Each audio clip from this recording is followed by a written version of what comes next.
আজ মাঠে নেমেছে দুই দেশ, দুই রানী। এক পাশে বাংলাদেশের লাল সবুজ কুস্তি কুইন, অন্য পাশে ভারতে ত্রিবর্ণা টাইগার কুইন। শুরু হয়েছে ভয়ঙ্কর লড়াই। ভারতের খেলোয়াড় রীতিমতো চ্যালেঞ্জ ছুড়ে দিল বাংলাদেশের খেলোয়াড়ের দিকে।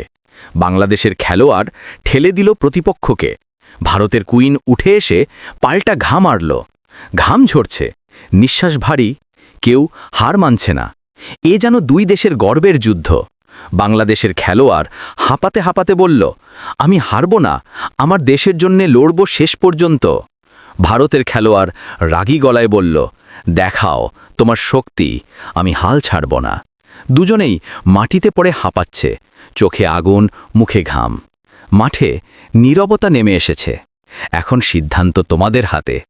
বাংলাদেশের যুদ্ধকে জিতাতে চাও, তাহলে সাবস্ক্রাইব আর লাইক দাও। আর ভারতের যোদ্ধা তোমার পছন্দ, তাহলে সাবস্ক্রাইব আর কমেন্ট করো।